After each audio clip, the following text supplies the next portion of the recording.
హైదరాబాద్ లో ఆషాఢ బోనాల సందడి మొదలైంది. డప్పు చప్పుళ్లు, తీన్మార్ దరువులతో నగరం మారుమోగుతోంది. పోతురాజుల వీరంగాలు, శివసత్తుల పూనకాలతో భాగ్యనగరం సరికొత్త శోభను సంతరించుకోనుంది. నేటి నుంచి ఆగస్టు 4 వరకు బోనాల ఉత్సవాలు సాగనున్నాయి. ఆషాఢ మాసంలో వచ్చే తొలి గురు లేదా ఆదివారాల్లో బోనాల వేడుకలు ప్రారంభమవుతాయి. ఆ ఆనవాయితీ ప్రకారం తొలి ఆదివారమైన ఇవాళ ఉత్సవాలకు అంకురార్పణ జరగనుంది. గోల్కొండలోని జగదాంబిక, మహంకాళి అమ్మవార్లు తొలి బోనం అందుకుంటారు.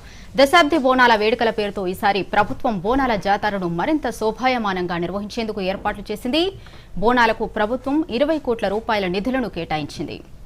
గోల్కొండ జగదాంబిక అమ్మవారికి ఇవాళ్టి నుంచి ఆషాఢ మాసం మొత్తం గురు ఆదివారాల్లో బోనాలు సమర్పిస్తారు. ప్రత్యేక పూజలు చేస్తారు.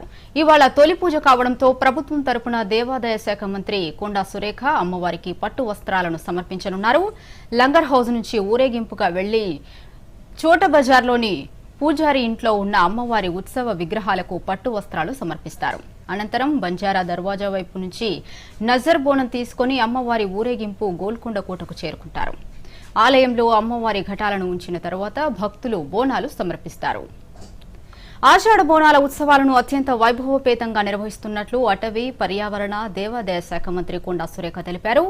ఈ సంవత్సరం తెలంగాణ బోనాల దశాబ్ది ఉత్సవాల పేరుతో బోనాల జాతరను నిర్వహిస్తున్నట్లు మంత్రి ప్రకటించారు. బోనాల జాతర పోస్టర్ను తేదీల వారీగా ఆయా దేవాలయాల్లో నిర్వహించే బోనాల జాతర వివరాలను తెలిపే బోనాల జాతర క్యాలెండర్ను, వీడియో సాంగ్ను మంత్రి పొన్నం ప్రభాకర్తో కలిసి ఆవిష్కరించారు. తెలంగాణలో బోనాల పండుగ అంటే అది ఒక జాతరలాగా ప్రతి సంవత్సరం కూడా మనం జరుపుకోవడం జరుగుతుంది.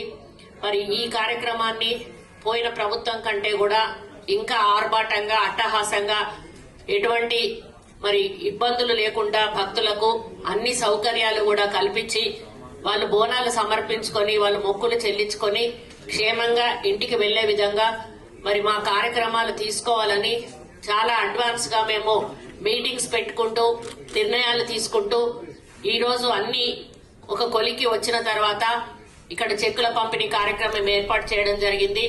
మన ముఖ్యమంత్రి గారు ఈ కార్యక్రమాన్ని ఎట్టి పరిస్థితుల్లోనూ మరి గత ప్రభుత్వం కంటే ఇంకా మనం ఉన్నతంగా చేశాము. మంచి పద్ధతిలో మన ప్రజలకు బోనాలు చేసుకునే అవకాశం కల్పించామనేటువంటి ఒక పేరు మనకు రావాలి.